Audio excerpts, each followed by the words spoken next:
नमस्कार। बिरसा न्यूज 24/7 में आप सभी को सुस्वागतम। दर्शक, बांग्लादेश की सत्ता शेख हसीना के हाथ से जाने का बाद पड़ोसी देश भारत के साथ उसके रिश्तों में लगातार गिरावट आई है।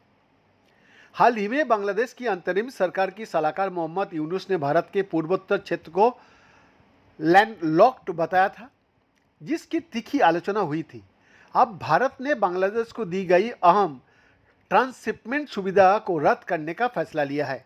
इसके तहत बांग्लादेश का एक्सपोर्ट कार्गो को भारतीय भूमि सीमा शुल्क स्टेशनों, पोर्ट और एयरपोर्ट के जरिए 30 देशों तक ले जाने की इजाज़त मिली हुई थी, लेकिन अब भारत की ओर से ये सुविधा रद्द होने के बाद नेपाल, भूटान और म्यांमार जैसी पड़ोसी देशों के साथ होने वाली बांग्लादेश के कारोबार पर असर पड़ सकता है। भारत का इस कदम को मोहम्मद यूनुस की उस बयान का जवाब का तौर में देखा जा रहा है, जिसमें उन्होंने पूर्वोत्तर क्षेत्र में चीनी अर्थव्यवस्था का विस्तार की वकालत करते हुए इसे लैंडलॉक्ड बताया था। केंद्रीय अप्रत्यक्ष कर और सीमा शुल्क बोर्ड की ओर से 8 अप्रैल को जारी एक सर्कुलर के जरिए ये फैसला लिया गया है कि इस नोटिफिकेशन में यह भी कहा गया, तत्काल प्रभाव से 29 जून 2022 का सर्कुलर को रद्द करने का फैसला लिया गया, जिसमें कहा गया था कि भारत में पहले से एंट्री कर चुके कार्गो को उस सर्कुलर में दी गई प्रक्रिया के मुताबिक भारतीय क्षेत्रों से बाहर जाने की अनुमति दी जा सकती है। व्यापार विशेषज्ञों अनुसार इस सुविधा को वापस लिए जाने से कई भारतीय एक्सपोर्ट सेक्टर्स को फायदा मिलने की उम्मीद है, जिनमें कपड़ा, जूते, रत्न और आभूषण शामिल है।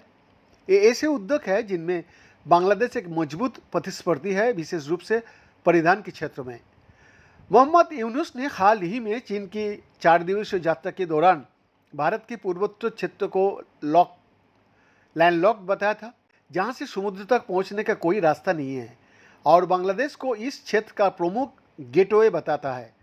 दक्षिण एशिया में ढाका को महासागर का एकमात्र संरक्षक बताते हुए मुख्य सलाहकार यूनुस ने चीन से बांग्लादेश में अपनी आर्थिक मौजूदगी बढ़ाने की अपील की थी।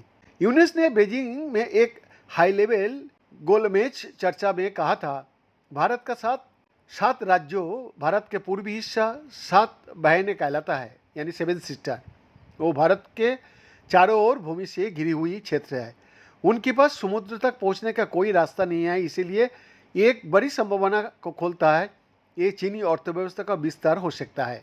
यूनुस की टिप्पणी पर प्रतिक्रिया देते हुए विदेश मंत्री एस जयशंकर जी ने बांग्लादेश की आलोचना की और कहा कि भारत का मानना है कि सहयोग एक एकीकृत दृष्टिकोण है, न कि चुनिंदा विषय पर आधारित।